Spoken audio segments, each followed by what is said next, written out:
Welcome back to another episode of the Bearcat Basketball Podcast. I'm your host, Alex Meacham, former UC basketball player from 1997 to 1999 under the legendary coach, Bob Huggins. And I was fortunate enough to wear the iconic Jordan Brand unis during my time. You can find me on social media. I'm on Twitter and Instagram at Alex_Meacham. Meacham spelled M-E-A-C-H-A-M. I'm on Facebook and LinkedIn, Alex Meacham. I'm on Snapchat at BigMeach41. And thanks to my producer, Stu Holt, I'm on TikTok at Alex Meacham41. And my producer, Stu, is shaking his head because I've still yet to produce any TikTok videos. I'm kind of a TikTok creeper. Like, I just watch all the... point, yeah. I mean... Yeah. Video coming soon, right? Very soon. Very soon. Stu, I want to tell you that next Wednesday is May 12th. You know what May 12th is? I do not. May 12th is my birthday. Good. I will be 45 years old. Wow. Michael Jordan, comeback, 45. Michael Jordan comeback 45. He wore 45 when he came back. Oh, with the Wizards. No. The- How old are you? Actually, you know what? I'm sorry. So okay. Jordan went. Okay, we got. No, you're right. No, I remember this. You now. watched. I did. I watched it. You watched the documentary. I watched Okay. it. I watched it. He did wear 45. He wore 45. Oh, so what you're telling me is, I know what you're telling me. See, I've been trying to get you to hoop. No way. I am not coming back to the game. That's what you're telling me. I don't know what else you're trying to tell me. I think that's it. It's just the 4 or 5. He coming back. He coming back. Nope. Parentheses. What was it? Quotations. I'm back. Yeah. I'm back. Which at that time, he sent a fax out, or his representative sent a fax out to all the media people around the country, and it just had the Michael Jordan Enterprise, whatever label head, and then it just said, "I'm back," and that was it. Actually, a guy that I know has the fax that he sent out. He has it framed. Oh, wow. Yeah, I'd love to get my hands on that. For sure. But I'll give you a little tidbit about Michael Jordan coming back. So he comes back to the game. I love telling this story. And I'm riding my bike with friends. And back in the day, we didn't have cell phones when I was young. We didn't have pagers. You had to literally call somebody's home to get a hold of them. And if their mom was on the phone gossiping, the line was busy. It had a busy signal. Do you know what that is, Stu? Oh, yeah. Very good. Okay. All right. So my brother called the house that I was at. He called their house to relay a message to me when we were riding bikes out in the neighborhood to get home right away. Michael Jordan is coming back, and he's playing against the Pacers in Indiana. Man, I got on my bike so fast. Vroom, got home, turned on the TV, and the TV in my room was super rickety. It had like tinfoil on the antenna. It was not a very good TV. So I turned it on, and it's like, man, MJ's back, so no one knew he was wearing 45. So I'm watching it. I'm like, he's wearing 40. Like, why 45? Like, nobody knew. Of course, later on, we kind of find that out. But here's an interesting fact about that game. Prior to the game, Michael Jordan is so nervous before the game, he puts his shorts on backwards. So if you watch that entire Pacers game, he has his Bulls shorts on backwards. The NBA logo's on the back. The drawstring it hangs out at one point during the game. Wow. He has them on completely backwards. Had no idea the entire game. Wow. And I love telling that story, and I tell kids that story all the time because here is the greatest player to ever play the game, and he gets nervous. I always tell kids that, like, and I'll end on this. Michael Jordan said that he eventually retired when he was playing with the Wizards. You know where I'm going with this, Stu? Good. He eventually retired because he said he didn't have butterflies before the game. He knew it was time to go. Here's Here's the GOAT, my GOAT, saying before every game, he got nervous. He had butterflies. I mean, think about that. Yeah. And those last couple games with the Wizards, he did not have them. And he said, it's time to go. I love telling that. That's good. Isn't that good? That's very good. It's like Kobe. Yeah. He had a documentary. What was it? Kobe's your GOAT. Yeah. I can't believe I forgot the name of the documentary.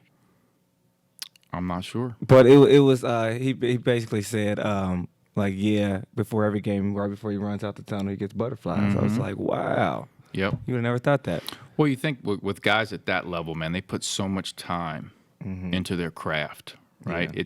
It's not just like for a lot of guys that play today, it's a business because it's such a global brand now. But a lot of guys like Michael and Kobe's a Michael disciple. I mean, it was all about the craft. It wasn't a business to them. If you told them, hey, listen, you're playing for the Lakers, but you're playing for free, or Michael, you're playing for free, they'd probably not be happy, but guess what? Right. They'll be out there hooping. Yeah, for sure. You know what I mean? Absolutely. Kobe doing work. That's what it's called. Kobe doing work. Kobe doing work. Wasn't that a Lil Wayne line?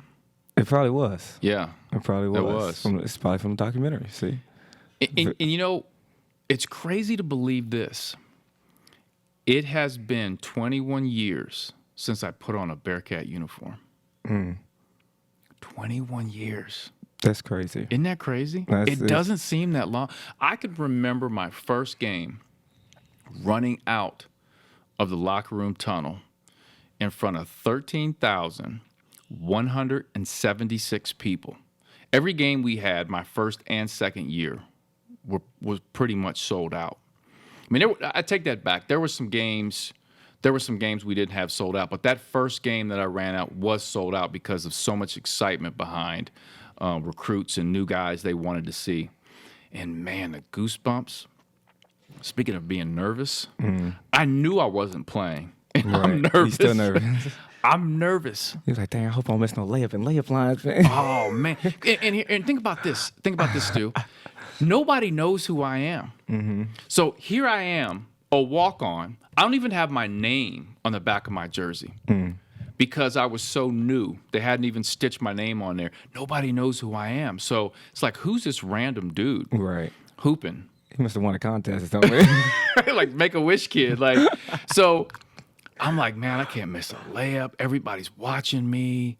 It feels like, listen, there are 13,176 people there. I know everyone's not watching me. Like, Right. realistically, they're looking at Kenyon Martin. You know, they're looking at the star players. But it feels like everyone's looking at you. Yeah. How you chew your bubble gum, how you walk, it's your face. Everything you do, every movement, you feel is like under a microscope. Now, after a while, you get used to it. And then you're just purely focused in on the game. Yeah. You know what I mean? Yeah. But No doubt. initially, woo. Good. So Hold on, though, Meach. I have something I need to address. You know, it's just a regular. I don't remember what day it was. I think it was like a random Saturday, maybe a couple weeks ago. okay. And you know, I'm just scrolling through my phone, going through Instagram, Okay.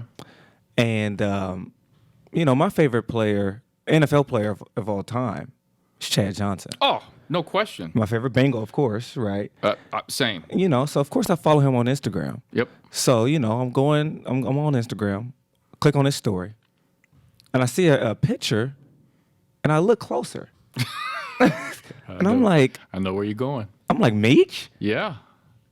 I'm like, is that Meach sitting next to Chad? I was very confused. I'm still confused to this day. Still confused. You want to hear the story? He made it. Meach I made it. He big time. I'm big time He now. big time. So let me tell you the story. Okay.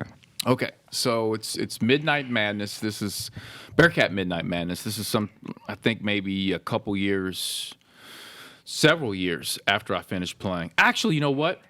I know when it was. It was Mick Cronin's first year.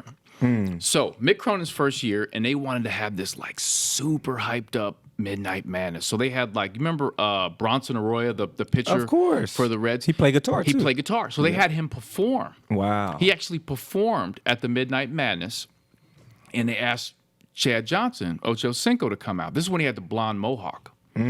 So he gets there. They give him a Bearcat football jersey and a Bearcat hat. So he throws it on, and they said, hey, will you be like an honorary coach and sit on the bench? And he was like, sure. So they give him the stuff. Well, Chad goes and sits on the bench like right away. But the actual Midnight Madness scrimmage wasn't going to happen for like another hour. So dude's literally sitting there for like 20 minutes by himself. Nobody else. And this is back where like people weren't super active on their phones like they are today. So he's just kind of sitting there. So I'm actually walking on the floor, and I'm getting ready to go to my seats. And one of the, I can't remember who it was at the time, but somebody in the athletic department grabs me and says, hey, we need you right now. Can you go sit next to Chad Johnson and just keep him company? I'm like, can I? That's my favorite player of all time. All right. I was like, say less. So I head that way, and I go and sit down, and I'm like, hey, Chad, my name is Alex Meacham. I play for the Bearcats. And I had on a gray and white Jordan sweatsuit. It's not as nice as the sweatsuit you have on. The people that are watching our YouTube video can see that you have on one of the crispiest sweatsuits. You walked in, and even Colin was like, Colin's, as we discovered on the last podcast, is a big shorts guy. He is. But he looked at those pants and said, I might try that sometime. You might convert him to the sweatsuit game. I might, or he gonna cut him. He's gonna make him a short sweatsuit. I might have to hem these up at the bottom. I'm gonna hem them up. So I've got on a gray and white sweatsuit, and I'm wearing the grape, and Colin appreciate this, he's a shoe guy, the grape Jordan 5s, okay? And they aren't even out yet. So I should say they're not, so they're retro. They came out, way back in the day, but they were re-releasing them for one of the, might have been first time, I can't remember, but I had them early, maybe like a week or so early. So I introduced myself to Chad. I sit down. He doesn't even say hi. He's like, hey, man, where'd you get those shoes? And I said, oh, so I kind of tell him where I got them from, which I can't say on the podcast right now. And he was like, man, I need those. And in one of the pictures, I didn't post this one, but so the guy who took that picture actually was a freelance photographer, and he took like 6 shots of me sitting there talking to him, and I got him in the mail one day, randomly. Wow. I don't know how dude got my address, but I get these pictures in the mail, and it's from Midnight Madness, and it's me, and I'm like, man. And so anyway, one time Chad's like looking at my shoes, and another time I'm like pointing at him, and he's like looking. But here's the funniest part of the story. So Chad's very obviously he loves people. He's very entertaining. So he's very ADD. Like he jumps from topic to topic. He's looking around. He's so he's not fully engaged with the conversation. So this lady walks by and she's like, "Hey, you guys need anything to eat or drink?" And I was like, "Yeah, I'll take a water." And Chad goes, "I need 4 hot dogs." And the lady was like, 4? He's like, 4 hot dogs. She says, "Do you want a drink?" He goes, "Nope, I need 4 hot dogs." So she goes and gets 4 concession stand hot dogs. Now, these aren't like little hot dogs. These are like regular size concession hot dogs. Right. This dude sits here and eats 4 concession stand hot dogs, no drink. I mean, and a shot clock probably goes off before I'm like, this man just ate 4 Just went in. 4 hot dogs. Dang. And didn't even miss a beat. Dang. But so my favorite NFL player, Bengal of all time, no question. The only thing I'm salty about, I wish I would have gotten a picture with him with the blonde mohawk, because that was epic. Would you agree? Oh man, yeah. That was an epic look. And I don't even know why. I'm a picture guy. I don't know why I didn't get a picture with him. I still can't can't remember what happened, but Yeah. anyway, that's my Chad Johnson story. Yeah, I saw that. I was like, Meach big time now. I don't know how. I don't know. I was like, I was like, is that Meach? Oh man, I had to double look. I'm like, I hope to meet Big him time. again. I want to meet. He's Yeah. one of my favorites. Still one of my favorites. He's entertaining. He engages with people, that's what I really love, man. He engages with Yeah, the fans fans, and yeah. people. yeah, Whether you're a fan, you could not even be a fan of football or the NFL or whatever, and he's just chopping it up with whoever. You know, that's what life's all about at the end of the day. Is about people, oh, 100%, right? 100%. Speaking of that, a couple things before we jump into some different topics. I spoke about this last time on the podcast, and I want to touch base back. We just launched our Shining Star Apparel line. So Shining Star, for those that don't know, is the AAU program that I run. We operate about 30 basketball teams during the course of a year, and we have gear, and all the apparel and gear sales go back to helping kids that financially struggle in our program. And our goal is over the next couple years to basically have a solid base yearly of money that we bring in from apparel that can 100% go to help fund a lot of kids to play in our program that can't afford it. So we're looking to, hopefully fund, between 20 and 40 kids, because it's not cheap to play travel basketball with having to go to hotels and food and uniform fees and all that good stuff. So we were looking for creative ways to do fundraisers. So if anyone out there is interested and wants to support, it's for a good cause. You can go to our website, which is shiningstarsports.org. Click around to Shine One Apparel. You can go to Shine One Apparel as well and find that, and I'll send out some links for that, and hopefully you can support. I might do a giveaway. I might do some sort of giveaway for the podcast as well. Which leads me to say this too. I got an idea. We had someone reach out. I said reach out. That's pretty good. That was pretty good, wasn't it? Everybody meet y'all. Everybody meet out. People always do this to me. Nice to meet you, Meach. Oh, that's good. I get that, and I I'm not just gonna lie, like that's look, good. and I'm like, well, the other problem I have when I'm out of town and I introduce myself to people, I get this every time. And my one buddy, who's usually with me, he's hip to it. I'll introduce myself. I'll say, how you doing? I'm Alex Meacham. And the guy go, oh, nice to meet you too. And then he'll say his name. They think when I'm saying Meacham, they're like, Alex, nice to meet you. And I say it, and they don't process that my last name. It's Meacham. It happens like all my buddy just cracks up and they go, happen again. And they'll go, oh, man. nice to meet you too. My name's Rick or whatever. I'm weak. But anyway, we had a local establishment reach out to us that potentially will be a sponsor. Another sponsor, that'd be our third sponsor for the Bearcat Basketball Podcast. It's really growing.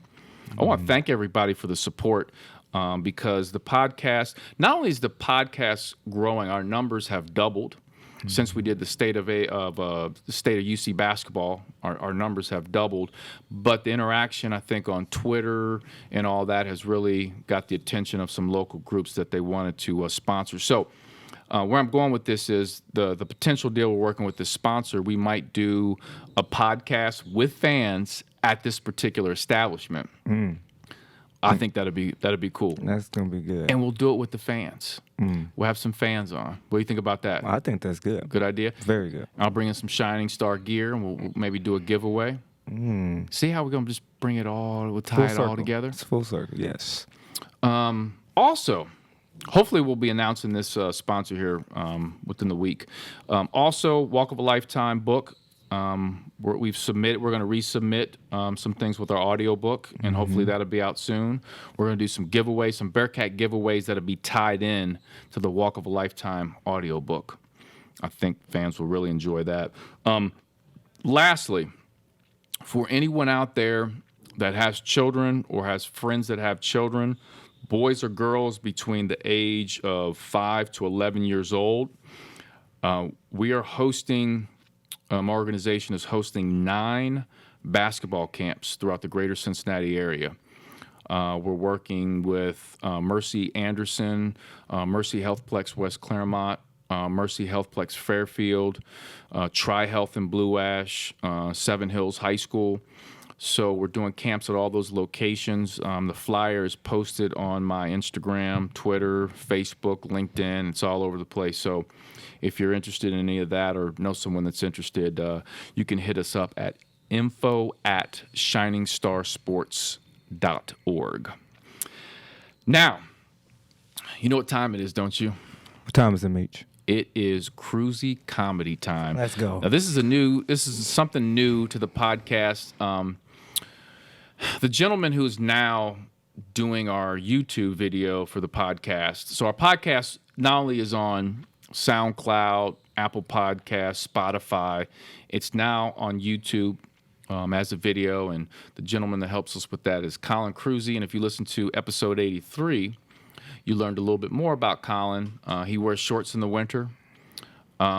He plays the guitar at local establishments and sings songs that I've never heard of, which is fine. But I'm going to change that. We're going to get some more Kings of Leon into your portfolio. A little Bieber, more John Mayer, maybe. Huh? Is that Bieber? Bieber, gotta get some Bieber. Bieber's new album's got some bangers. So, but anyway, what I'm getting to is during this whole process of doing the podcast and other things, when Colin joined the team, we slowly, Stu and I, tell me if you agree with this. We slowly realized just how, maybe even accidentally, funny Colin is. Do you agree with this, Stu? I agree. Because, first few times, like, oh, that was funny. Then it's like constant. You're like, man, this dude is funny. Unintentionally, like you said. Unintentionally. Unintentionally. Because he'll look at us like, why are you laughing? He's like, this is what my buddies and I talk about But here's the thing. I'm a little worried because I think he's funnier when he has the hat on. Like, he usually has the hat on and the glasses. Yeah, he has the glasses, though. He has the glasses today. He has the glasses. But apparently what happens is he gets his haircut, and it takes about a month for the haircut to kick in, for it to be where he wants it to be, which is bizarre to me. Why don't you just tell the hairstylist or whoever cuts your hair to cut it how you want to look a month from? Okay. But anyway, that's maybe part of your... It's complicated. The relationship's complicated. I get it. But anyway, this leads to something we've talked about, and I think, Stu, originally was your idea that he does comedy. Absolutely. At some point. And so we said, let's do Cruzy Comedy. Cruzy Comedy. Now, he's got 5 minutes. Now, we've got to interact with him on this. Okay? But if he's not funny, what are we going to do, Stu? We're gonna hit the noise. You got to do the noise. You do it back. Like the Apollo, the Sandman. Oh, snap. So if you start to bomb, I'm hitting you with the horn, and Stu's gonna start dancing and pulling you up. I got a little broom right there. There's a broom right there too, right on cue. You can just sweep him off the. I'm getting my phone set for 5 minutes. Oh, snap. I'd like to now introduce. Make your way over. Colin, step up. Colin Cruzy with Cruzy Comedy. Cruzy Comedy. And he's got his shorts on. He does have the shorts. Take the mic here now. Okay. Anything you want to say to kind of introduce yourself? You went to Highlands High School? I did. I went to Highlands High School. Cake eater. And Fort Thomas. I'm a cake eater. Yes. And yeah, like you said, like you guys just think I'm funny when I'm not trying to be funny, which I think is kind of interesting. So, we'll see how this goes, I guess. But do you have like notes or anything? Or I got some notes. Yeah. Oh, you gonna take them out? I didn't want to go in blind, so yeah. Yeah. Just give me 1 second. Yeah, we're good. Okay. Okay. So, are you nervous? I'm a little nervous. Yeah, I'm a little on the spot. I see a little sweat on the. Am I sweating a little bit? Am I sweating? I got the dry fit on, so hopefully I'll be all right. Yeah, just relax. You got shorts on. I got my that's shorts your comfort. On, so that's my comfort zone. Get the shorts on. So, but yeah, to start things off. You ready to go? Oh, I'm ready. Yeah. Oh, let me hit the clock. Okay, let me hit the clock. Right. Okay. Oh, hold on, ladies and gentlemen, Cruzy Comedy. There we go. So to start things off, we kind of have a joke between us about banana bread. Yes. And I think the last time we had the podcast, I promised Stu that I owed him some banana bread. So to start things off, I got some banana bread for you guys. What? Yeah, I got some banana bread. He brought the banana bread. Can you tell everybody how the banana bread joke started? I was about to get to that. So, My bad. yeah, you got some banana bread. We'll Though. pass it out. We'll pass it out. So, how the banana bread story started, we had like a meeting for one of your podcasts. Yep. And before that, I went and got some coffee. I needed to wake up a little bit. Yep. And I saw the banana bread, and I was like, you know what? I'm a little hungry. I could use a little snack. Yep. So, not really thinking about it, I grabbed some banana bread. Yep. Came over, and it was sitting in my pocket for a little bit, and we're talking. And all of a sudden, I'm just like, yeah, I guess I'm kind of hungry. So I started pulling it out, and then you guys are just like, "What is happening right now?" Like, Did you just pull banana bread out like of your it kind of pocket? like you guys like slowly like stopped talking and like looked at me, and I'm like just like pulling it out. It's like making a lot of noise like the wrapper and all that, and it's just Yep. like dead quiet.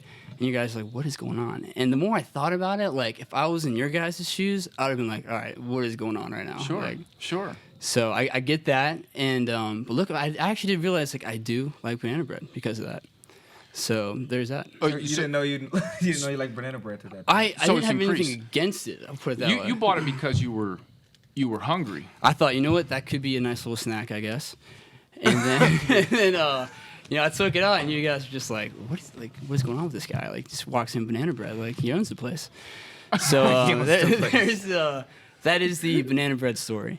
But Stu's always joking how I owed him some banana bread, so Finally got I my thought I'd banana bring him bread. some banana bread. Finally got And my I bread. think Stu kind of likes it too, because we learned that last time we went out to eat together. Tell about this. Tell So what happened. we were eating at Bob's, which is short for It's going Bob. which is short for Bob Evans you always for do that? You the always do people that don't know. That Wait, is short wait, for wait, Bob wait. Evans. So you did it again. So wait. You did that the other day when we were sitting out on the. I think we were at practice. Yeah. And you said we were talking about basketball players, and he says, well, what about Leonard?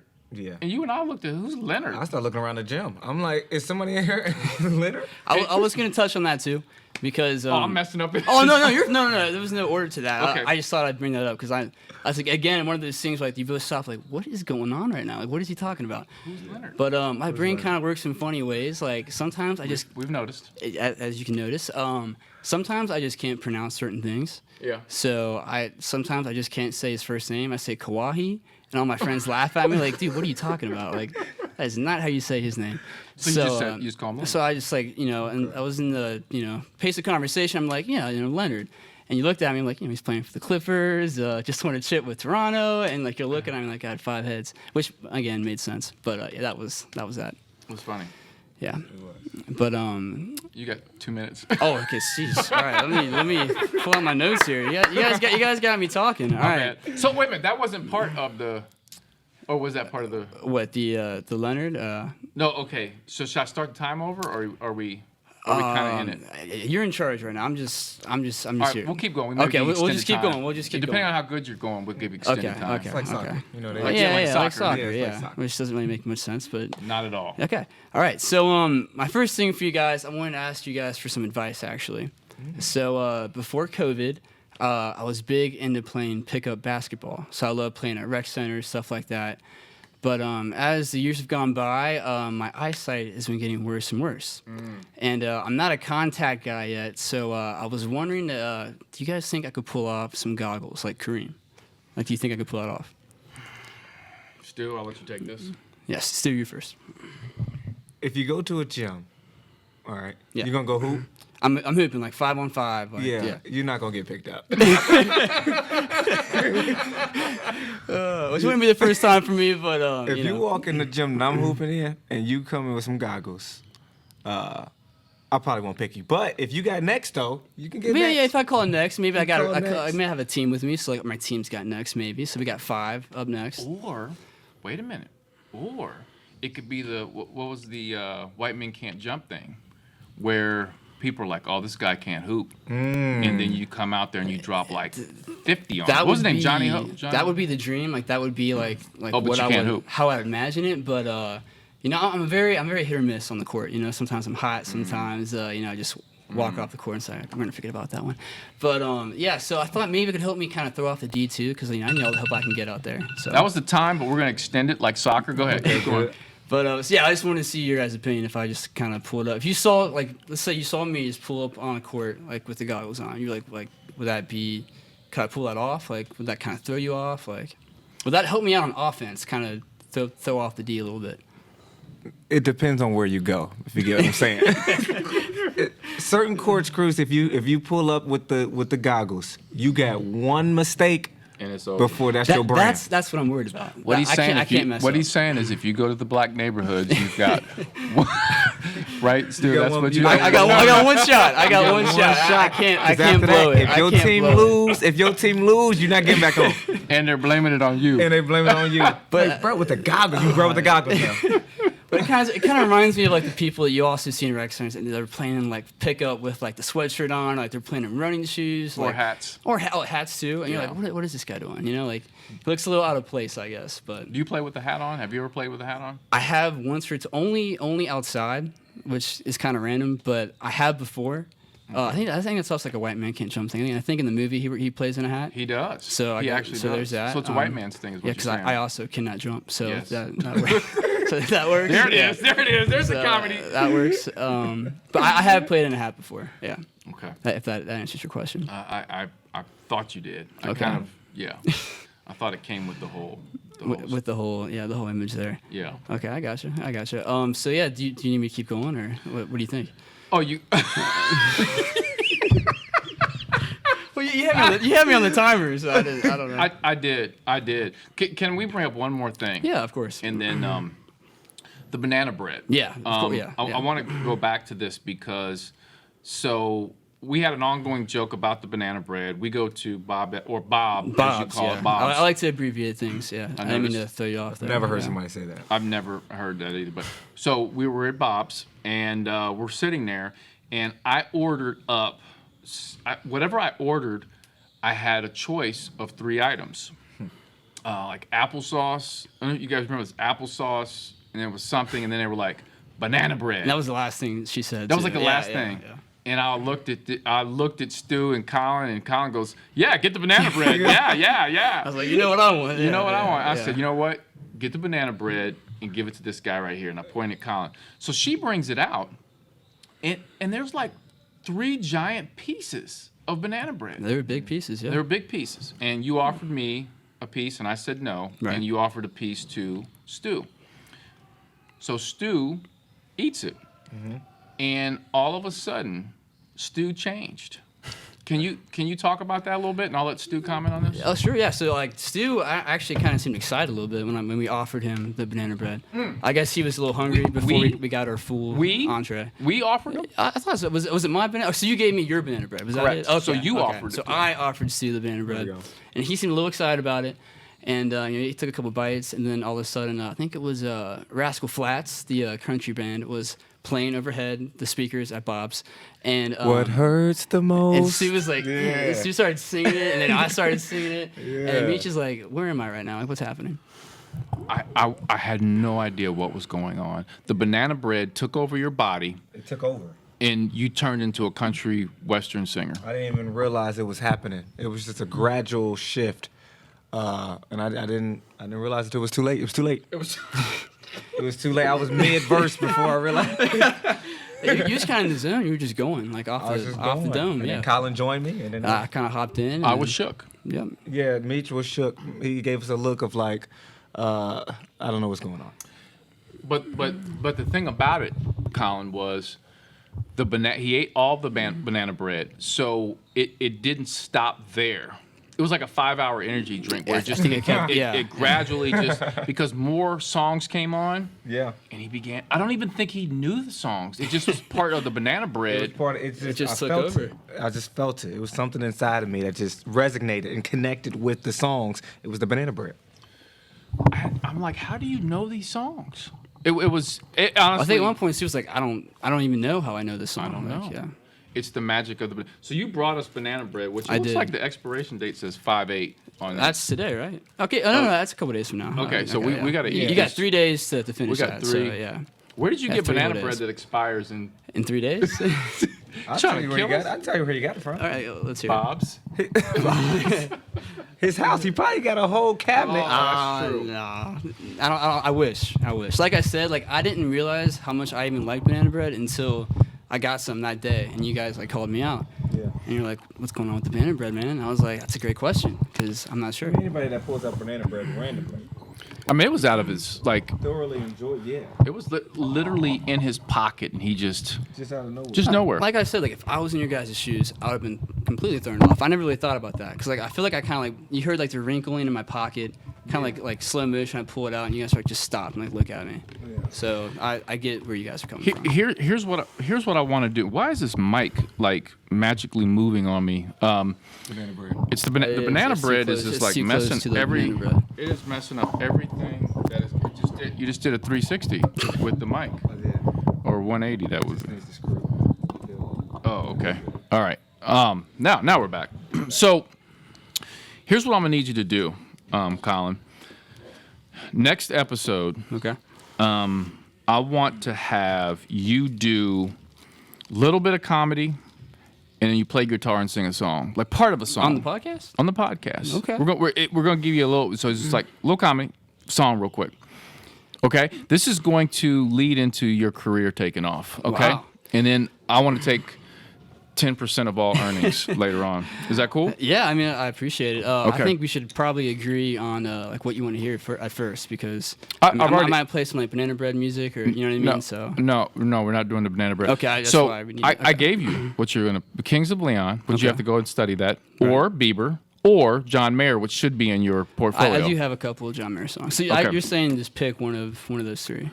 Correct. Okay. Correct. Gotcha. Any one of those three, and we're good. Okay. It's like American Idol on here. You better be ready, because You're right. I gotta start working. Yeah. because I'm gonna be a tough. Tough critic. Yeah, dog. Oh, man, I gotta start practicing. I'm a little rusty. Well, thank you, Colin. We appreciate this, and I'm really trying to help launch your career. I appreciate it. I appreciate it. 10%. Okay. All right, yeah, I'll just all I ask right I'll now. I'll just head back, and if you guys need me, just let me know. Yeah, you head back behind the camera.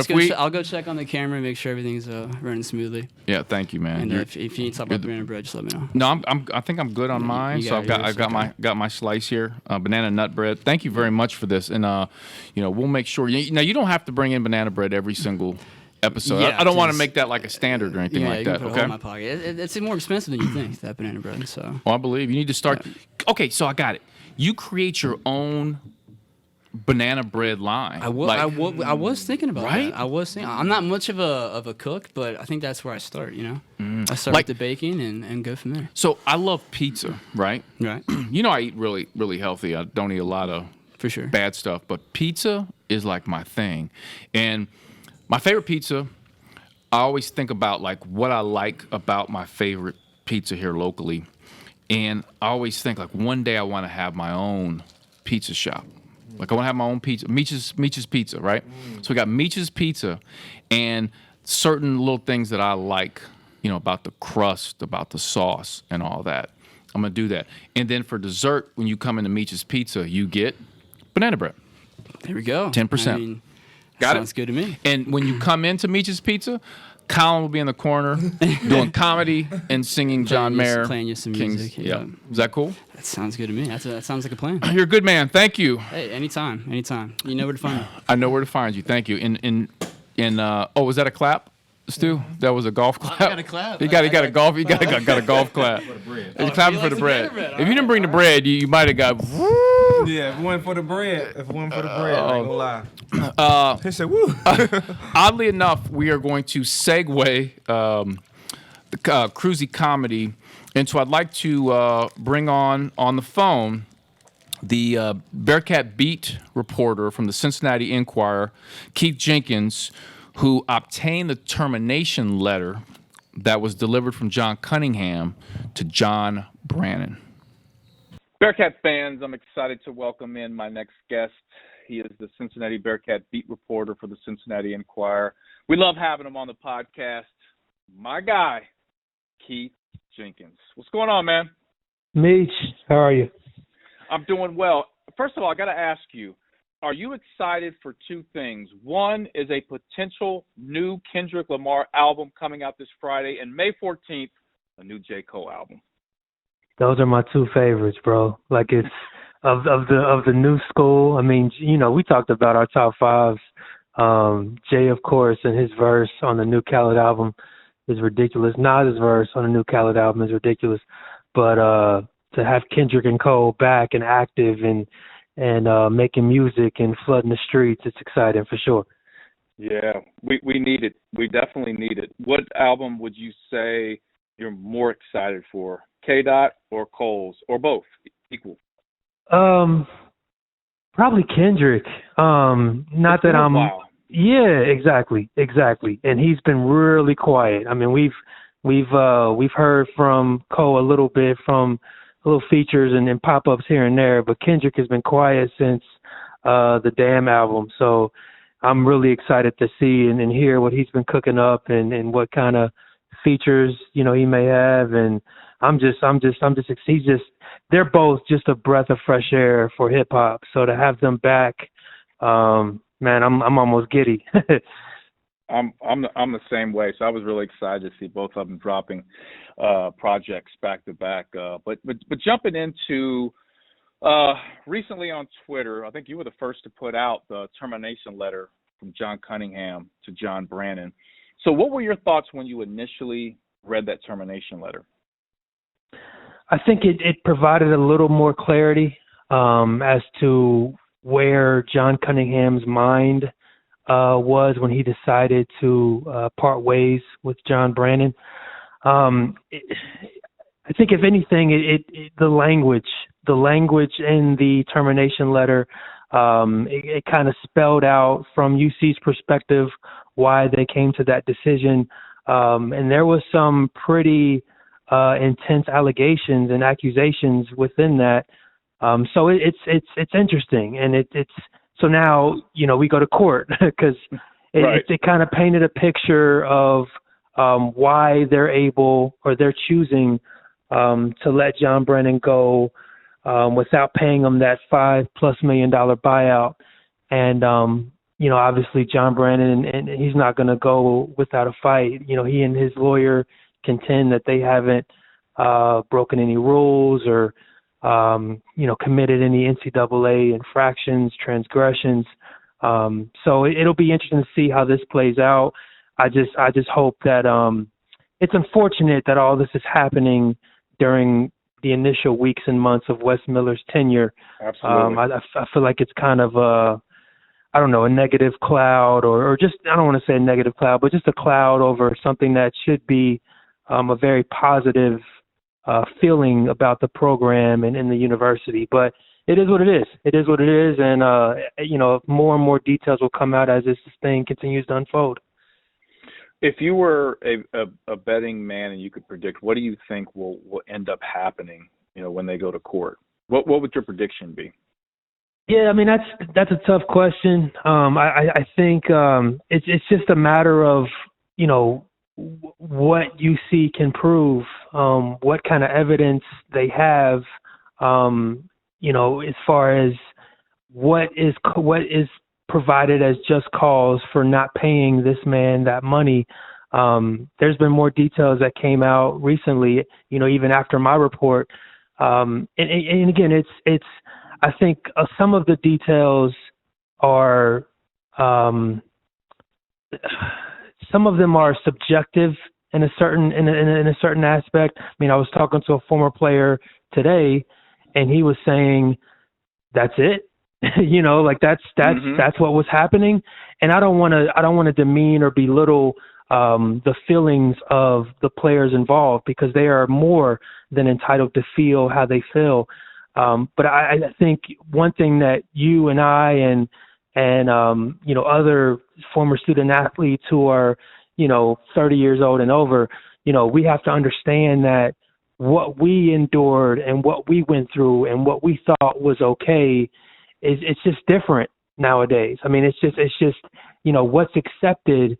It can't happen, and so we just have to keep that in perspective. And everything that I do as a reporter, as a journalist, I mean, I'm always going to have that perspective of being a former athlete, but also I want to keep everything in perspective, every detail, realizing that all of this happened during a global pandemic where we're supposed to be hypersensitive about even more so health and safety of our student athletes. So a lot of this stuff is very sensitive. I don't want to go into like what I think will happen, but what I do hope is that everything just gets resolved in a fairly quick and just manner, whatever that means.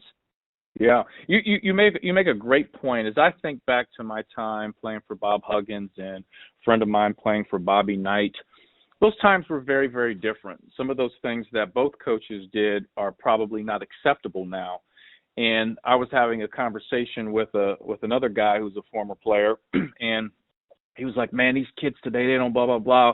Back in the day, we would do this." And I said, hold on. The only thing I will push back is, who's to say everything that we endured was good? Sure. There's a lot of things that we didn't know back then that people know now. For example, mental health. Was Mm-hmm. mental health really talked about in 1999 to the extent it is now? Absolutely not, right? The things that we did in the weight room, just how we did reps. Fast forward to 2021, there's a different approach because your back could get hurt over time doing it that way. So things change. You find out maybe those weren't the right way to do things. So I think we have to keep all that in mind as well. And another thing I want to say real quick is I think a great thing that Wes Miller did was he brought Big Mike back, the strength coach. Sure. That was a big hire. Very big, Huge. Yeah. Huge hire. I mean, he's a guy that built. I told I can't remember who I was speaking with. I think it was Terry Nelson actually, and I was saying we were talking about how Houston, the University of Houston men's basketball team, is doing a better job of being the Cincinnati Bearcats than the Cincinnati Bearcats, right? I mean, the whole brand of toughness and big physical guards, and they are what we were, or what UC was, what this program, what this city was built on, and what that whole brand was the past 30, 40 years. So I think having him back is a big step in getting back to what UC basketball was and still should be all about. I was talking to my former roommate, Sam Dunn, when I was playing for the Bearcats, and we were talking about the NCAA tournament and the brackets, and, he was, I forget how many rounds deep it was into the tournament, and Sam says to me on the phone, "Man, I love this Houston team. I think they can win it all." And I was like, you know what that is, don't you? He's like, "What?" I was like, that's old Bearcat basketball. He was like, "Oh my Lord." He's like, "That's why I love this team so much." So I agree with you 100%. Now, you mentioned this, that John Brannen's lawyer had a statement, and I know you posted it on Twitter. Can you talk about that statement and what all was detailed in that? I can. So I think I can't remember the Twitter handle. It was a prominent Twitter handle that took the letter, the termination letter, and interpreted as in John Brannen was bribing student athletes, and which is something that Cunningham never said. He never used the word bribe. He did reference Brannen paying or attempting to pay or making arrangements to pay special benefits for one of his players, but he never said the word bribe. And I think having that out there and having that get traction, I didn't report that, and no one else here locally or nationally really touched on that word except this one prominent Twitter handle. And so that caused his lawyer to come out and say, "Yo, my client did not bribe anyone." And then he went on to explain exactly what he did, what Brannen did. And according to the statement, Tom Mars, his attorney, described Brannen paying $135 for a player's mental health care. He was saying that he felt that the psychologist that was under contract with the University of Cincinnati wasn't adequate enough to properly deal with the mental health challenges and issues of this player. And so John Brannen paid $135 to aid in getting this player the mental help that he deserved or was seeking. Still can't do that. You can't, even though it's you gotta go through the channels. If you feel you gotta go outside of the channels, you then have to communicate that to the powers that be, including the AD, John Cunningham. So Right. even if this is all true and what his attorney is countering is factual, it's a very slippery slope, unfortunately, as to even if you're trying to do a good deed for a student athlete like he's claiming, you got to go through the channels. Everything is very slippery, and whether you agree with it or not, whether we agree with it or not, you got to stick by the rules. And so he basically, in my journalistic opinion, he confirmed that he broke a rule, even though his heart may have been in the right place. So, but that was the statement. He was trying to clear up the fact that, hey, my client did not bribe anyone. He was trying to take care of this young man's mental health. So that was the statement. Sure. So do you think, obviously, this is probably going to drag on for a little bit, and more information is going to come out that's going to get a little bit messy. But, a lot of people have talked about John Brannen getting another job at some point. I mean, there's rumors that he's going to go join Chris Mack at Louisville. That's out there pretty strong. But the question I have for you is, I think the longer that this drags on, how does that hurt his chances of, he's got to find his way back into coaching. I mean, that's what he loves to do. I mean, he's said over and over, it's his life's work. So I know he wants to get back into it, but I feel like it's a slippery slope. It's like, you don't want to go down without fighting because he feels like he's been done wrong. But at the same time, you got to move on at some point. No, you're right. This is regardless of how this thing ends, and again, none of us really know. More and more, I always say there's three sides to every story. There's multiple sides, right? But there's this side, there's that side, and then somewhere in the middle lies the truth. And Right. We're going to figure out what the truth was. I mean, none of us, neither one of us, I don't want to speak for anyone, you and I, we weren't at practice. Right. Only the people who were there, who were around the program, who were in these meetings, know exactly what happened. Brannen has a side. And the interesting thing in the termination letter, in the reprimand before the termination letter, months before the termination, even John Cunningham acknowledged that, even though he felt this particular practice was excessively strenuous, there still wasn't any huge rules broken, as in there was still a training staff present. There was still adequate water breaks, according to what Cunningham acknowledged and agreed upon. Players were still wearing their heart monitor, according to what Brannen and Cunningham agreed upon. It's very interesting how the knowledge, the verbiage, and the terminology and all of this was. But to go back to your question, it's going to be hard to get a job because of, regardless of how this thing shakes out, it's still a huge stain.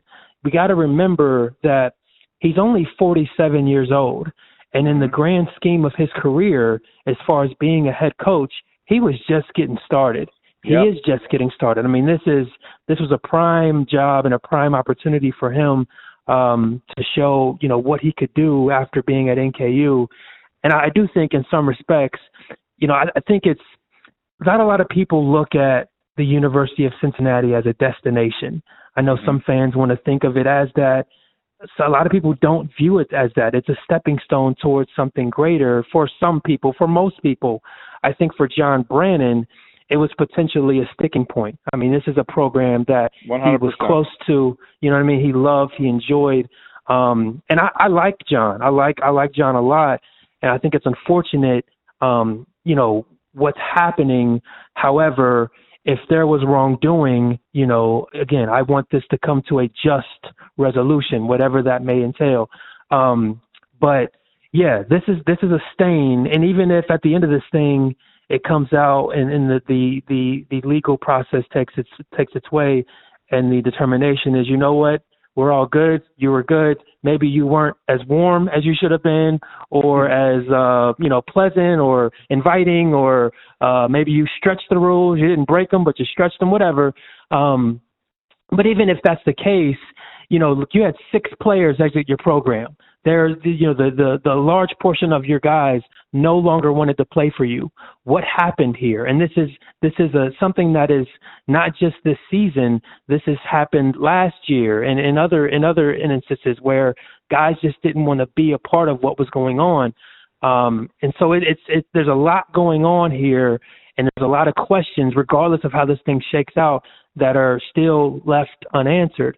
So yeah, I mean, we remember like Luke Fickell and him, they're about the same age, and they're both on these career trajectories. Obviously Luke's a little different, but my point is that they're still relatively young in their coaching careers. So this is a tough hill to climb over, regardless of how this thing shakes out. But hopefully, again, like I said earlier, I just hope for all parties involved, for the student athletes, for John Cunningham, for John Brannen, I just hope that it ends fairly for everyone involved, and there's just things on all sides. Yeah, and hats off to you for the excellent reporting you've done from the time that John Brannen was suspended all the way to now. Excellent reporting. And how can the Bearcat fans absorb your content, social media and otherwise? Yeah, KeithJenkins.com is my website. You can find, all of my work there. And then, of course, the Cincinnati Enquirer, Cincinnati.com is my employer. And you can find me at Mr. Keith Jenkins on Twitter, Facebook, and Instagram. I'm trying to get more active on Instagram, so hit me up over there, and I'll get back to you. But Twitter is number one for me for sure. Yeah. Now, maybe the most important question I've asked you so far: will we get a Nas Jay-Z collab album? That was a left turn, a much appreciated left turn after talking about all of this. I don't know, man. That'd be dope. That would be. Are you ready for that? Oh my! Yeah. I remember the first time I heard Black Republicans, and I couldn't believe it. It was the happiest sports day I think of my life was when the Reds signed King Griffey Jr. Okay. And growing up, my 2 favorite ball players were Barry Larkin and King Griffey Jr. for obvious reasons. They're both Cincinnati kids, and having them both on the Reds roster at the same time, my 2 favorite players of all time. I just remember how giddy and happy I was, and running around the house and screaming and yelling at my mom like, "Yo, we got Griff," And right. that feeling is how I felt when I heard Black Republicans, and Jay's like, you gotta wait, you gotta make them wait a little, whatever he said at the beginning, you gotta make them wait for this one, and I was so excited to hear these 2 gigantic, figures and hip hop icons on one track. So to have them do a joint album, a joint project, even if we get a handful of songs, that would be dope. And what they did on Khaled's album, I mean, we talked about our top 5s. I got Jay 1, Nas 2. Nas's verse is ridiculous, and then Jay comes in, and you're just like, wait, what? And he keeps getting better. How good he is now. I mean, I don't know if you've seen the video, but he was FaceTiming Jay. Khaled was holding the phone, and Nas was just like, are you for real? Like, I got to go back in and change my verse. I got to rewrite this line. But I think those 2 bring the most and the best out of each other. And to have an album, it's like we wanted the Kendrick Cole album, right? So to see Jay and Nas on a project together, man, that would be a hip hop dream of mine for sure. And I think it shows the growth as well. You think about 2 artists that were on a collision course to have a battle, to have beef, because that's what happens in a competitive sport in hip hop. Like the 2 hip hop heavyweights are supposed to battle and fight it out at some point, and they did. And for them to go from that to where they are now, it seems like Nas is at peace with who he is, where he is at life. And I mean, of course, Jay-Z, how could you not be at peace with being a billionaire? Beyonce, I think we referenced that at the start of the song, the Triple B. So to see that growth of these two guys coming together, and I think that's good for other artists, the community, to kind of see that as well. And one thing that really impressed me was some of the young cats, the Little Baby, Polo G, some of the new guys that are coming up that the young people really admire. They were talking about, like, this song is amazing. Like, Little Baby's like, Jay-Z said, he's like, that blew my mind. Like, Little Baby's talking about, and I'm gonna tell you what, DJ Khaled doesn't get enough credit. And I think this album is kind of like his holy grail from this standpoint. First of all, there's no one in music that has a better rollout for an album than this dude. Like, he killed it. Yeah, they killed that. The hype for this album was insane from just multiple. I mean, I have kids in my basketball program that were excited for this album. I had, friends that I grew up with that were excited because of Jay and Nas and just all that stuff. But I tell you, the genius thing I think that Khaled and whoever else helped produce it did, if you noticed all the artists that were on this album, it was a great mix of young guys, like I said, the Little Babies and all those guys. But if you've noticed, the soundtrack to the album was actually like that 90s hip-hop, like all the samples we've heard before. But the new generation had never heard that. And they're like, man, I love that beat. Well, let me tell you where that came from, such and such. It was a happy marriage. It's almost like Khaled purposely said, I'm going to bring this generation and this generation together with this album. I think he accomplished it. Nah, no doubt. And I wonder if Cool and Dre and Fat Joe, if they influenced that at all, because that's something that they've been doing these last few years, since, Fat Joe did the bid and he came back and all the way up. But after they released that song, a lot of the songs that Fat Joe has done with Cool and Dre has taken songs and samples from the 90s, 80s, 70s and brought them back and gave them a facelift to kind of blend the old with the new. I mean, the new song that he has it has a sample with Luther Vandross mixed with the Rihanna. It kind of mixes the old with the new, and it gives that. It's a good way of making an older guy like Fat Joe is. He's been around for so long. Reconnect with the younger crowd. Without forcing it, without trying to sound young and trying to force to be hip or something, some ridiculous stuff like that. But it's a good way of blending the old with the new and like you said, reintroducing a young generation to the older sound. So yeah, Khaled, it's a great album. And everyone's great on it. Like Cardi's verses are insane. And I text my homegirl like, yo, Meg ripped her verse on that joint. Like Meg, and I mean, salute to Meg.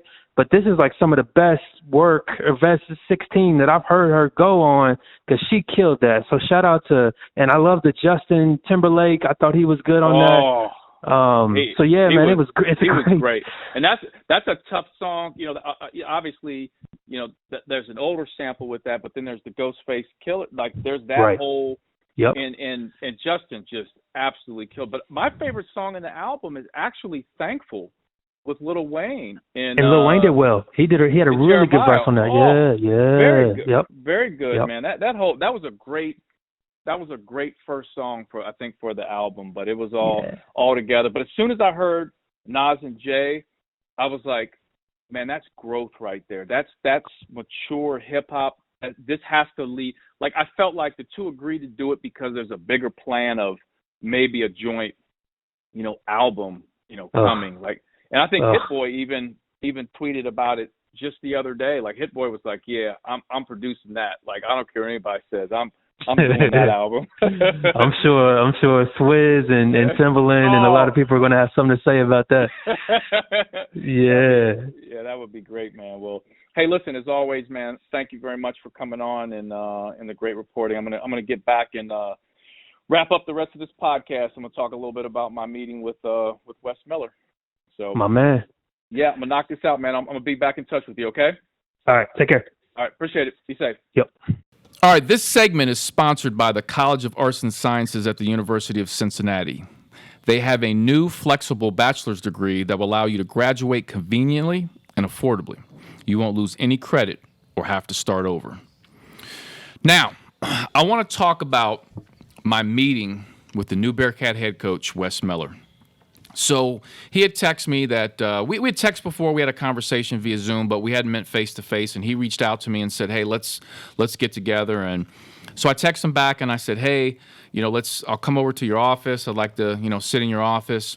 And he said, "Absolutely." So we set that all up. And just it so happened that the day that Coach Miller and I, set up our meeting, I had lunch with Sam Martin, the Bearcat walk-on. So Sam and I are having lunch. And by the way, for those that don't know Sam Martin, he is one of the best kids you will ever meet. You talk about someone that has their stuff together. Academically, he's on point. This kid on the basketball court, he's so cerebral. I mean, his father, longtime head coach of St. X, currently coaching at Summit Country Day as an assistant. And, Sam just has that basketball mind because of, being around his father for so long. So we had lunch and we kind of talked about, his career up to this point and, what are the next steps in his life, and had a great conversation, man. It's always great talking to Sam, and he's such a low-key guy. I don't think Bearcat fans really appreciated what a great kid and asset he was and is to the Bearcat basketball program. So after Sam and I finished lunch, we ate at Corritos over there on whatever street that is in Clifton. And so I drive over to the Leonard Center parking garage. I call Wes Miller, and he doesn't answer. So I park anyway. And he calls me back shortly after I park, and he goes, hey, sorry. I was finishing up lunch with Jeremiah Davenport. He and I went out to lunch to kind of catch up and talk. And I said, no worries, Coach. So he said, I'm driving right over. I'll be there in 5 minutes. And sure enough, 5 minutes later, he pulls in, parks 3 spots from me. I jump out. He jumps out. We meet for the first time. So we're kind of like walking in the Leonard Center together, chopping it up, talking a little bit. And I could tell from the handshake to the walk in the Leonard Center, like this guy is a people person. Great eye contact, a great listener. All the things that you like to see with people in general, but in leaders. So another thing that struck me, if you've ever been to the Leonard Center, you can either take the elevator or you can walk the steps. And if you've seen the steps in Leonard Center to walk up to the different offices, they've got the women's basketball, men's basketball, the football with Luke Fickle, and all those are, whatever floors they are in the Leonard Center. So I look at him, at Coach Miller. He looks at me, and I say, like we like hit a point. It's like elevator or stairs. And he looks at me and he goes, "I'm a stairs guy." And I'm like, "Me too." He's like, "Let's do it." So we hike up these steps. No elevator. If I have a choice between steps or an elevator, the majority of the time I'm taking the steps, unless I have someone that can't take the steps. So, boom, I'm like, this is perfect. We're getting along really well. And by the way, I don't even know if slightly is the right word, but I'm terrified of heights.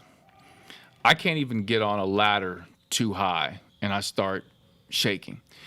But the steps in the Leonard Center, man, when you get up to the top floor and the protective glass, and there's so much glass in there, I mean, it's almost like you're not it seems like you're not protected because everything's kind of like see-through.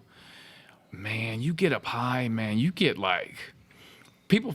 I know for my people that are scared of heights, don't go to Leonard Center and don't walk up those steps, because it's whoever built that was not scared of heights. I always wondered, Stu, you ever see these like folks that clean windows on like high buildings, or people that work in like, what in the world? Like, how could you? Are you scared of heights at all? Or Yeah, at least, yeah. I had a time where, cause doing videography stuff, and somebody wanted a shot of them going under the bridge downtown. They was one of the bridges, and I didn't have my strap, so I had to lean over with the camera over the bridge. over the bridge. How And about my that? hands were sweating. Didn't even use the shot. I said, man, Oh, man. must have never again. Nope. I don't know how people. I have seen people that work on like high buildings. Like I saw one time a guy was working on a building that the roof had like this point on it, almost like a triangle. This guy is sitting. Guy who's working on the roof. He was sitting at the top, at where the roof met like a point, and he's eating lunch. He's Like eating J. lunch. Cole or somebody? Yeah, like Forest Hills Drive's album cover. And I'm like, what if you like slip a little bit? Just a little bit. Just a little bit. And he's sitting there with a ham sandwich and a drink, just like nothing's going on. I mean, he is like way up there. And I'm like, man, that's tough. I guess there's tougher. I guess I'm just soft. You ever been on a scissor lift? Excuse me? A scissor lift. A scissor lift. Explain. A scissor lift is like Colin, do you know what a scissor lift is? I don't think so. Okay. I might. it's just something that a lot of people use like at different jobs and stuff like that, where it lifts you Oh, up. yeah. It Okay, lifts I you didn't know up. it was called a scissor lift. Actually, use one of those actually. Okay. Well, see, I'm telling you, if you don't like heights, it's not. If you go to a certain, because the thing shakes, it shakes. No. You get up there and it's shaking. You move forward, and it don't move. This is the thing, it don't move gradually. Like, it was like, and I was like, all right. You're like, I was like, this ain't it. Here's the other thing. I was in Fort Wayne this past weekend for an AU tournament. So from the gym I was coming from, Spies Fieldhouse, going to my hotel, we passed a like fair. So there was like clowns out there. Here's what I don't understand. These fairs have these like homemade roller coasters and these Ferris wheels. No way, no how am I getting on one of those. Yeah, oh, you probably talking about in Louisville, because they had a little fair thing. They had one in Louisville? I didn't see the one in Louisville. There was one in Fort Wayne, right down from because you could see the lights. It was part of the thing. It was like a big little. Oh, that was the amusement park right next to the expo center. Yeah, So that's different. That's though. a little different. You talking about one of them like homemade I'm talking fairs? about home, like okay, you know, somebody's family was like, let's do a fair. Yeah. One of those. we're gonna do a little like booth where you throw it and the guy falls in the water and it was one of those. And it was a homemade roller coaster. I mean, there's no way I'm sending my child on a homemade roller coaster. Yeah, No. I'll tell you who you won't see. But so I tell one of my coaches, I'm like, you couldn't pay me any amount of money to get on that. And he's like, oh man, I would do it. And I was like, well, what if you got like the chances of you getting hurt on there are highly likely because it's a homemade roller coaster. And he's like, well, I just sue. And I'll get a lot of money. And I'm like, you're gonna have no legs and a millionaire. Like I'd rather have my legs. Facts. Right? Absolutely. I ventured off to homemade roller coasters from did. the Lindner Center. It's okay. Speaking of roller coasters, the Bearcat basketball program has been on a roller coaster. However, I feel like we are in a good spot right now. And I feel like that because of my meeting with Coach Wes Miller. So we make it into the office, the basketball office. And for those that have been in there, you walk in and then there's trophies and you've got the jerseys hanging up. And so we're walking through and he's like, I'm remodeling this whole thing. He's like, man, we got to get this office like jazzed up. We got to this place has to look important. And I love it. Like I'm like, this dude's about detail. Like that's how I am. I love the small details. He's so we're hitting it off right away. So as we walk back to his office, we run into his new assistant, Andre Morgan, introduces me to him, and we talk for a little bit. I've never met him before. He doesn't know who I am, and so we kind of chopped it up. Seemed like a really, really good guy, really, really personable. He had about 100 pieces of paper on his desk of players and just recruiting, and he's sorting through all this stuff. And you could tell he was really knee-deep into recruiting, which I love to hear. So then finally, Coach Miller and I make it back to his office, and we sit down. The Bearcat Basketball Podcast is now presented by the Healthcare Management Group. Shout out to everyone at HCMG, and thank you for the support. So when Coach and I sit down, here's another small detail that I loved. He sits down, I sit down, I take my phone, and I put it on the table, but I turn it face down. I look over, he's doing the same thing at the same time. And I kind of looked, he saw me, I saw him, and we both laughed, and he goes, "This is an important conversation. I'm not answering my phone unless it's one of my players." And I was like, man, I like this guy. So then we kind of jump into some things, and so he asked me, he says, "Hey, you mentioned on the Zoom call about getting involved with the community, and what are some of the things you think I need to do?" So I gave him some ideas, and I said I would really love to see the Bearcat basketball players and staff get out there in the community. Like, we need to get back to that more and more. I understand it was difficult during the Brannen era because of COVID and all that stuff, and I understand that. But I feel like we've kind of lost that. And there's an old saying that don't let success destroy your discipline. So I think, and I told him this, I said, as you become more and more successful, remember what made you successful, and don't leave that discipline. And I think I've seen it before. And I said, the Bearcat basketball program used to do a lot of community service and kind of stopped. So he's like, "Man, you've got my word. I'm engaged." And I wasn't doing this to help me on my end, but I'm now a board member for the Greater Cincinnati Boys and Girls Club. And we have over, I think 18 or so clubs. And so I'm a new member. And I said, "Hey, if you ever want to get connected with the Boys and Girls Club, I think that would be a great opportunity. We have a basketball court at the Avondale location, and maybe we can do something with that." And he was like, "Man, I'm in. You tell me what to do." But I also told him there are a lot of other great organizations in the community that he should research and get involved in. Then he asked me about the dynamics of our city. And I had to explain to him, listen, we're divided into the east side and the west side. And he's like, "I've heard that before."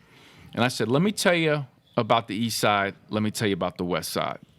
Both have, I think, great qualities, but they're very, very different with their approaches to things.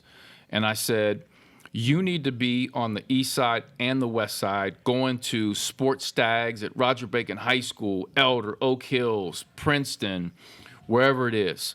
Going to golf courses on both sides of town, doing all that stuff, get engaged with our community. Because I think the worst thing you can do as a new head coach in this city is sit in that office and don't come out. And I said, it's different in Los Angeles. So I go to Los Angeles a lot, and I know LA very, very well. My best friends all live there, and there's something with like sports in LA. They don't care if they see a Lakers coach. They don't care if they see the Rams coach. They want victories. That's all they care about. They don't care if the Lakers are in the community cleaning up stuff. That's cool. Just win championships. That's why they loved Kobe, Magic, Shaq, right? Championships. And listen, I'm not saying we don't love championships here. We do. But I think because of the way Cincinnati is, the greater Cincinnati area, there's an attachment between athletics and community. I told them this. I said, people always, when I'm ever out of town, people go, "How have the Bengals not fired Marvin Lewis?" And I say, well, listen, I'm not a Bengals fan, so I'm not sure the details of this, but I'll tell you one thing. The Marvin Lewis Foundation does a lot for our community. And I said, I guarantee there were a lot of community people that didn't want Marvin Lewis to be fired and leave and that foundation disappear. So he was engaged with our community. Anthony Munoz is obviously one of the greatest football players ever. He's very engaged with our community. Andy Dalton was very involved in our community. So I think those people become beloved. So I told him, you can't sit in this office. And he was like, that's funny you say that because I hate sitting in the office. I'll sit in here and do what I have to do, but I'm a people person. Man, he's saying all the right stuff, right? He's saying the good stuff. Then he asked me about the history of UC hoops. He said, tell me a little bit about, some of the history. So I took him back to 1961, 62, before that with Oscar and, kind of the evolution of UC basketball from my standpoint. When I played, what the city was like when I played. And when he got really excited when I told him that I personally think when I was playing, the city was it was so amped up about UC basketball. Now, when the Bengals are good, the city's like definitely pumped up. But the Bengals haven't been like Super Bowl good, since the Munoz days, Boomer Esiason. The Reds haven't been World Series good since the Eric Davis when they beat the A's in the World Series. So for so long, Bearcat basketball was the closest thing we had to a championship. So people were pumped up in this city for UC basketball. And he was like, so why? Why is that? What was the ingredients? So I kind of gave him my 2 cents and all that. And you could see what I liked about Coach Miller was he didn't write one thing down. But I know a good listener, and I know someone that absorbs what you're saying. He heard everything I said, and he was taking and he was putting what I was saying into a file cabinet in his head. I could see it.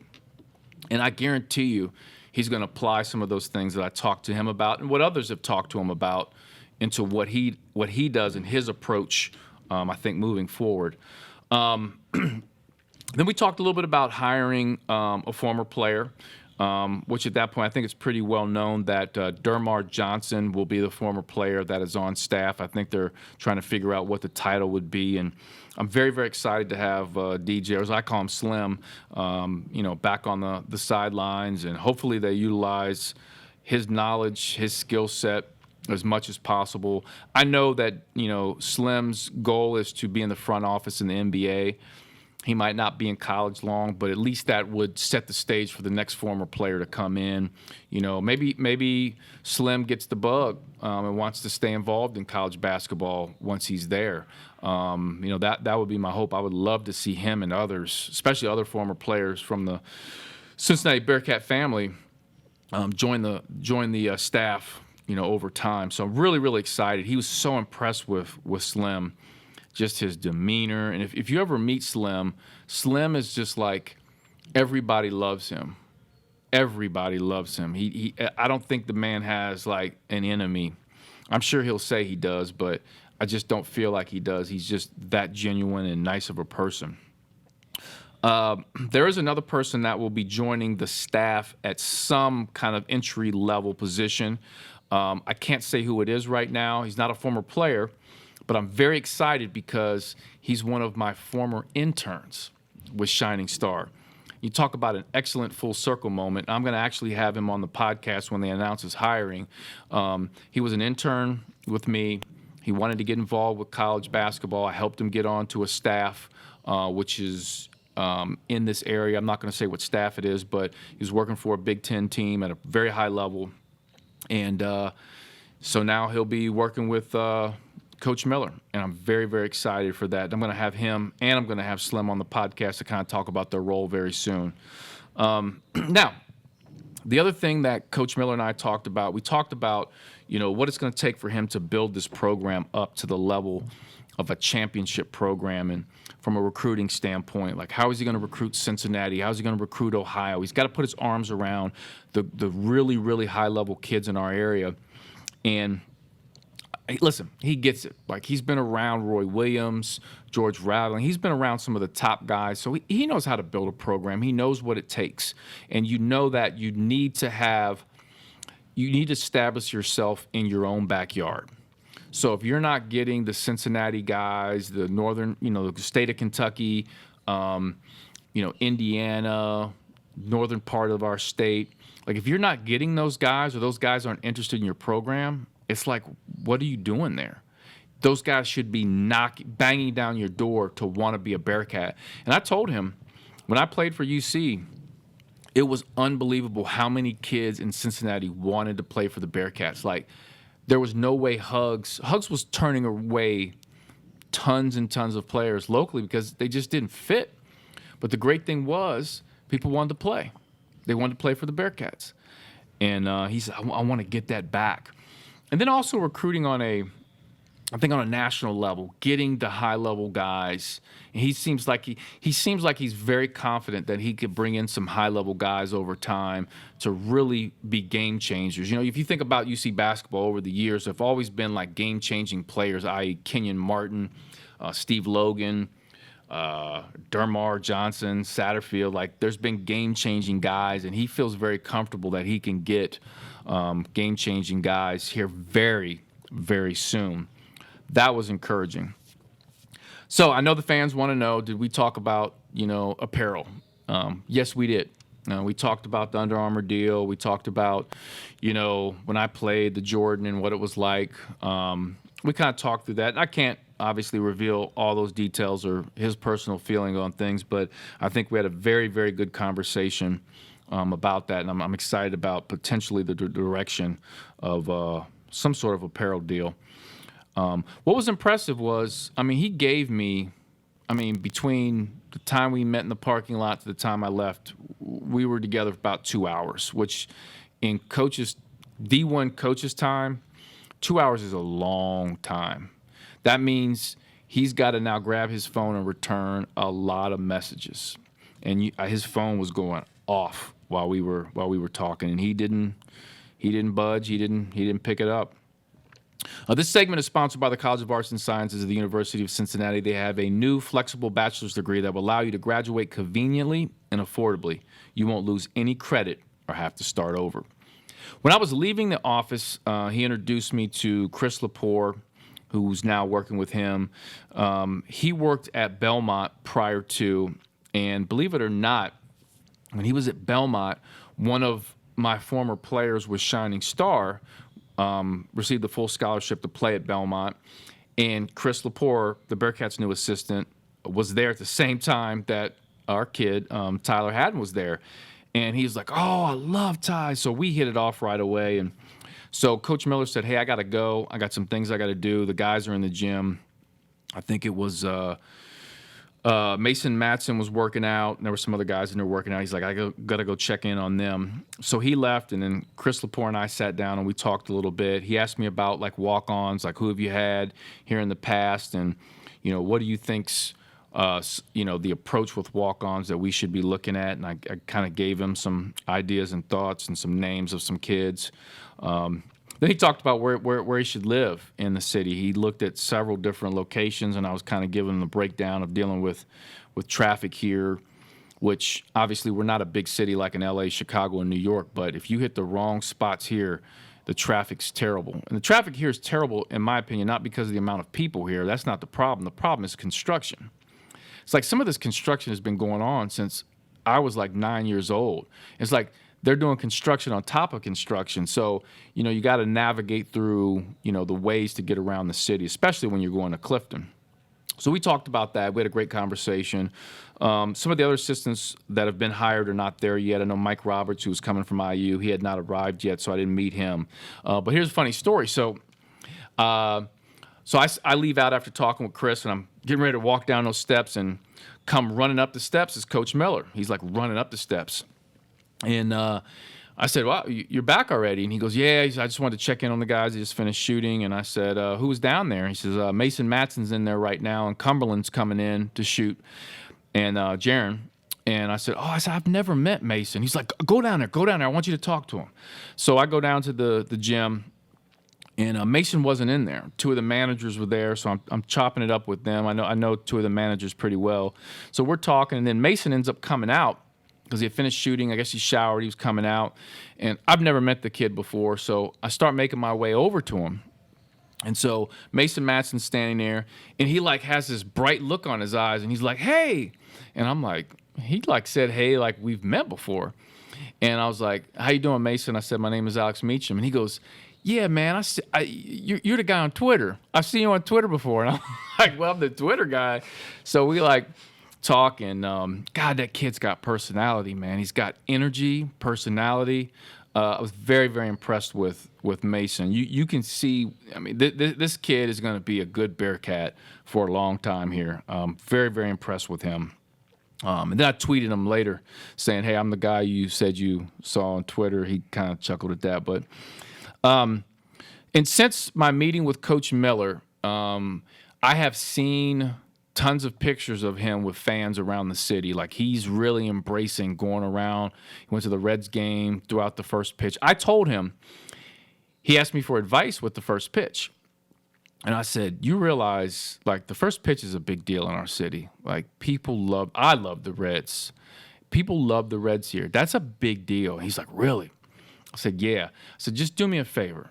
Don't throw out a first pitch like Mayor Mallory." And he was like, "What?" And I showed him. When I showed him, he was like, "Wow!" Like, Mayor Mallory's pitch is like, Stu, is that humanly possible? It looked like he did on purpose. Hey, the best part of it, I watch that video like 3 times a year. The best part of it is my favorite. So Ocho Cinco is our favorite football player. Mm-hmm. My favorite baseball player of all time and Cincinnati Red is Eric Davis. Eric the Red Davis is like the ultimate in my book. Never met the guy before, but he's catching the first pitch that Mayor Mallory's throwing out. And go back and watch the video and look at Eric Davis's reaction. You seen that? Mm-hmm. After he's like, "What the fuck?" And peep out Eric Davis's suit. It looks like George Washington's inaugural, like, the collar on that suit. We're going to watch that after we get off here. But I said, "Just don't do it." He was like, "Wow." He's like, "I promise you, I will not be that bad." He said, "I'm more athletic than that." But hey, listen, this is what I love. He's been around the community. He's getting engaged. Big Mike, the strength coach, is back, folks. That's huge. He went off to UConn. He's back. His wife, Elise Jesse, I work with at Channel 5 a lot when I'm doing my high school basketball segment with Channel 5. She's back. She's going to be back in town. It's great to have them back. Mike is a great, great strength coach, great guy. He's making the right hires. Folks, we should be excited. We should be very, very excited about the direction, of the program right now. Now, listen, I will say this, and I'm going to end the podcast on this. Don't judge this first season on it. This first season, he's getting his feet wet, folks. Like, the portal, he's trying to get guys. He's got transfers coming in from his old school. We've got leftover guys from last year. I don't mean that in the wrong way, like leftover, but guys coming back that are great, great pieces. But let's have realistic expectations. This is a growing process for the staff. I'm confident after my meeting with him, he's going to make the right moves. I'm excited to see what he does. It's got to be a 5-year plan, though, folks. We can't get over excited or upset after 1 year. It's a 5-year process, and I know people don't want to hear that they want to win right away. I'm not saying he's going to be. The team's not going to be good for 4 years, and the 5th year they're going to be good. I'm saying it's a 5-year process to get back to a consistent every year in and year out dominance, which Bearcat basketball is capable of. I'm going to tell you this. The Bearcat basketball brand around the country is strong. And I travel all around the country. I'm at AU tournaments. I'm in different cities. The Bearcat basketball brand is strong. And I have complete confidence that we can get back to that extremely high level that we've seen under the Cronin era and under the Bob Huggins era. And by the way, Coach told me that he reached out to Mick Cronin. He spoke with Mick Cronin. Coach Miller told me he spoke with Mick Cronin, and he reached out to Coach Huggins, and he's waiting to hear back from him. So I think that's cool that he's talking to, two of the former great coaches for the Bearcat basketball program and just trying to pick their brain. So this segment is sponsored by the College of Arts and Sciences at the University of Cincinnati. They have a new flexible bachelor's degree that will allow you to graduate conveniently and affordably. You won't lose any credit or have to start over. Once again, I want to thank everybody for the support. The podcast numbers have doubled. We've got more and more people listening. Sponsors want to come aboard. I really think it's just because people are listening, and hopefully we're giving them good content. I think over the next couple months, we've got some surprises and some great content coming. The Bearcat Basketball Podcast is now presented by the Healthcare Management Group. Shout out to everyone at HCMG, and thank you for the support. Once again, you can follow me on social media. I'm on Twitter and Instagram at Alex_Meacham. Meacham spelled Meacham. You can also find me on Facebook and LinkedIn, Alex Meacham. On Snapchat at BigMeach41. I'm on TikTok, Alex Meacham41. Right, Stu? That's right. Video coming soon. Coming soon. Coming 2023. 2024. 25. We'll get it popping, trust me. I want to thank everybody for listening to the Bearcat Basketball Podcast. Go Bearcats!